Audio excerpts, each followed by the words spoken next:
the propaganda is working. Even though the war is going horribly bad for Putin, the Russian economy is struggling, and if war ever stops, it's probably going to collapse. Because only thing that's holding up whatever little economic growth they do have is because of the war spending. But even after all this, the approval ratings are pretty high for Putin because he controls the media, he controls propaganda, and he's framing this as Russian war against the West. But anyways, coming back to the protest. So it's been 3 months since these people have been displaced, and they're complaining that they still haven't been compensated for their loss of housing or given temporary suitable accommodations. On top of this is in fact a second protest within days. Just a few days ago, there was another rally from Kursk refugees who were complaining about the accommodation Oh my that God. they were getting. Russia is collapsing. We'll definitely keep you guys updated on If the this situation. citizens are behaving like this, it's gonna go preparing to go into Kursk. In fact, get this is a worse report that for has them, been confirmed by US unfortunately. officials. So it's not just Ukrainians that are sharing. US assessment in fact concludes that Russia has able to gather this force without having to pull any soldiers out of the front lines. Now, it's important to note that soon after the attack into Russia, Ukrainian forces gave up on capturing more ground and in fact started building defensive infrastructure to defend their positions, the territory that they had captured. That means that Ukrainians are going to be in defensive posture.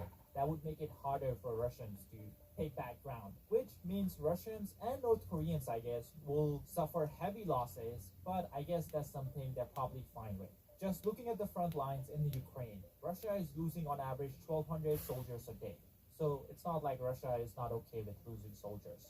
Based on public information, which is not super reliable, but it's estimated that Ukraine has around 20,000 soldiers inside the territory that it controls in Russia. So the odds are going to be roughly 2.5 to 1, which should be relatively defensible. And that's not something me saying just off the top of my head. American officials believe that Ukrainian troops will prove difficult to dislodge and that Russian and North Korean forces will probably take heavy losses, similar to what Russia suffered in eastern Ukraine. On top of that, New York Times reports the North Korean soldiers will be fighting as light infantry without the benefit of armored vehicles. And current Ukrainian tactics of artillery fire and drone attacks have proved devastating to unprotected Russian troops. And of course, as always, we'll keep you guys updated as this battle progresses. Now let's get into our coverage of the Kursk counteroffensive that happened roughly 3 months ago. But before that, YouTube is still not a fan of a lot of topics we cover, and that means the videos get restricted and demonetized. That's why we recently launched memberships and Patreons. This way you guys can support the content we make directly if you're able to. Because we want to continue covering this type of topic.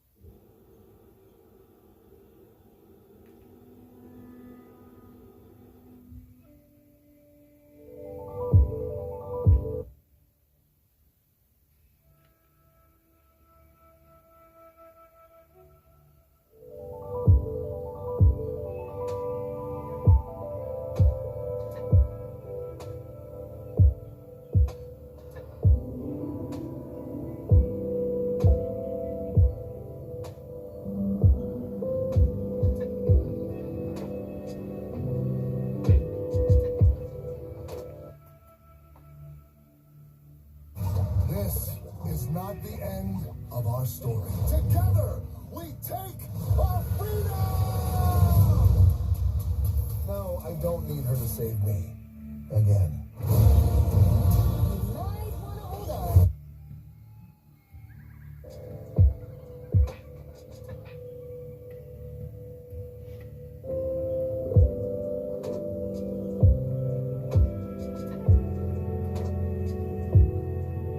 So my name is Monica Damchuk, and I'm one of the co-owners of VIP Home Theaters. Hi, my name is Tom Adam. The speaker can be broken into 5 equal pieces. We have woofer modules, which consists out of 2 9-inch woofers each. And then we have mid-range tweeter modules that are very, very complicated.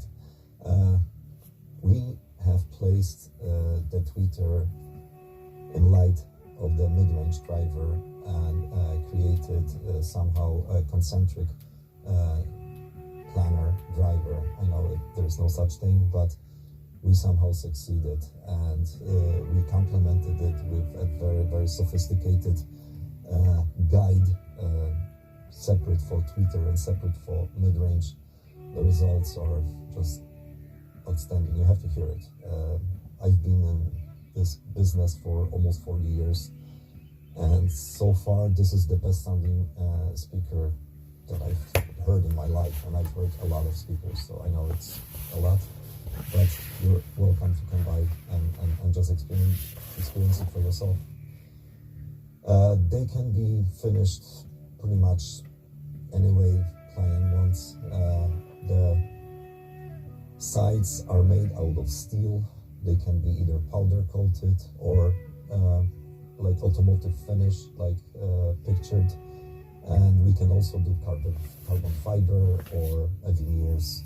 So pretty much options are unlimited. Pretty much anything can be achieved when it comes to finishes. So when it comes to the equipment, we have a Krell power amplifier and Grimm MU2 streamer and DA converter.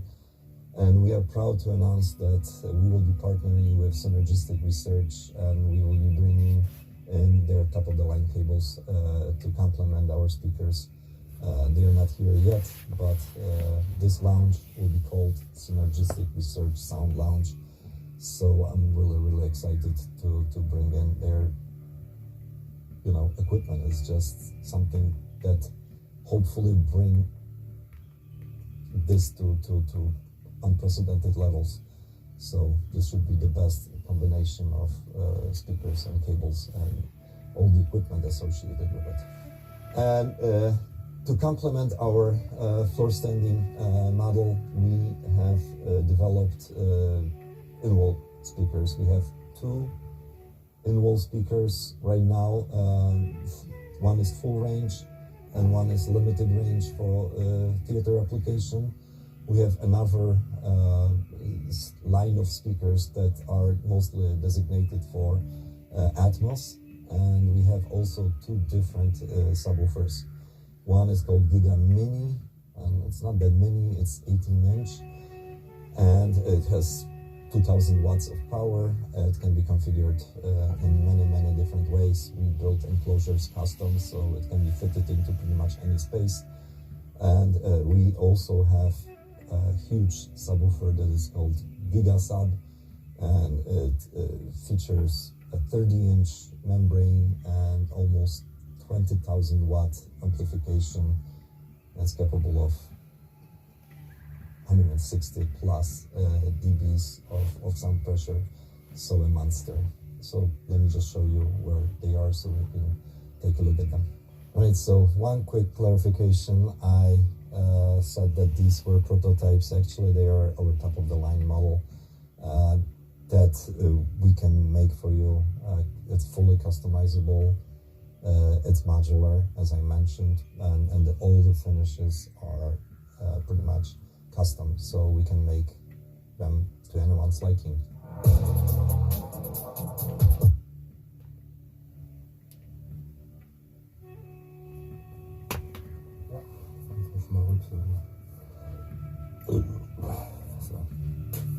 Klappe, ne? Ich rülpse ja immer Klappe.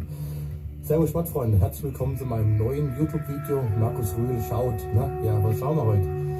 Wir haben ja so viel Bildmaterial und Videomaterial über die ganzen vielen Bodybuilding-Jahre gesammelt. Ich glaube, 15 Jahre Bodybuilding haben wir im Petto und wir wollen euch öfters mal was zeigen, weil die Fans und Zuschauer werden doch immer jünger und es haben ja auch viele mich gar nicht mehr als Profi auf der Bühne erlebt. Deswegen haben wir uns überlegt, haben wir das letzte Mal schon was gemacht auf YouTube. Heute machen wir ein neues Video, und zwar kennt ihr uns vielleicht von der Made in Germany. Darüber sind wir ja bekannt geworden.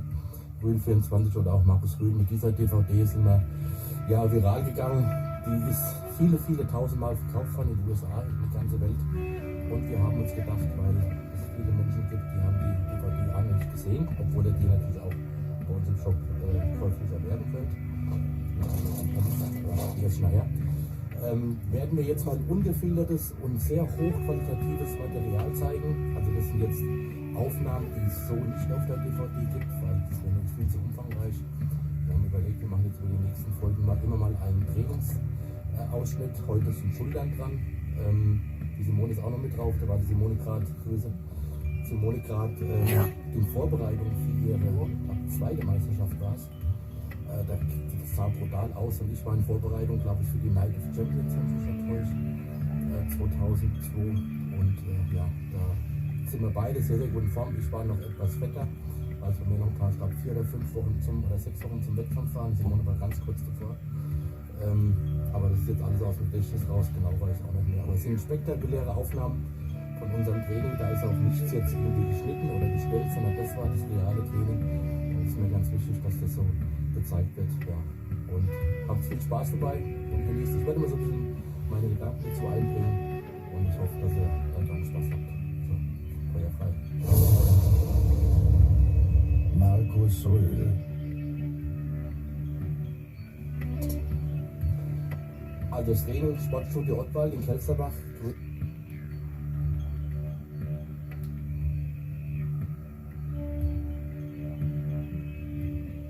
So eine Topform, ich glaube, das war 2 Wochen zum Wettkampf hin oder so. Und die hat noch voll mit mir durchtrainiert. Das war schon total damals. Ich weiß ich nicht mehr, ich glaube, ich habe noch so um die 142 Kilo da gehabt, 140 Kilo ungefähr. Und Simone weiß ich leider nicht mehr. Das ist schon zu lange her. Kann ich jetzt nicht mehr genau sagen, ohne irgendwie was falsch zu sagen. Aber bei mir waren es so um die 140, 142. Das merke ich immer so an die Grübchen, da war ich ungefähr, wo ich vom Gewicht her war. Im Wettkampfform waren es dann so 130 und da war ich dann komplett ausgemerkt. Das ist immer so ein bisschen voll.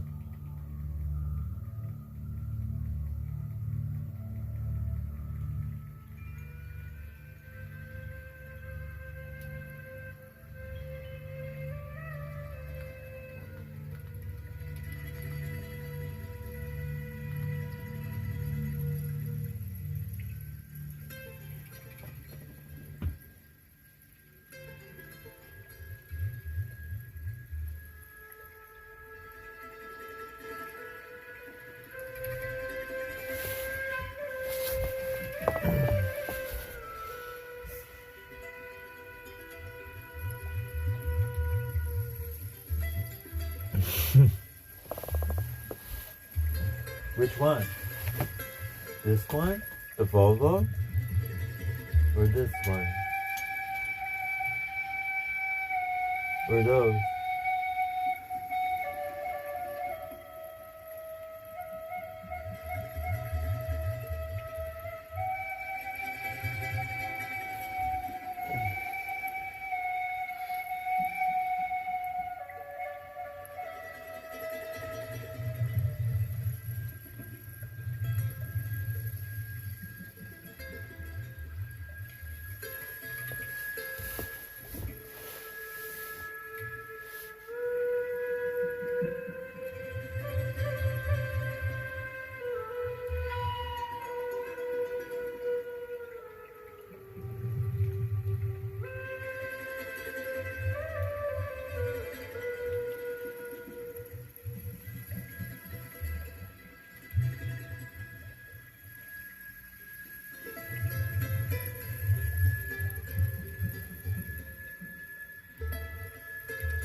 course, was getting access to things that you haven't had access to before that are certainly enough to make you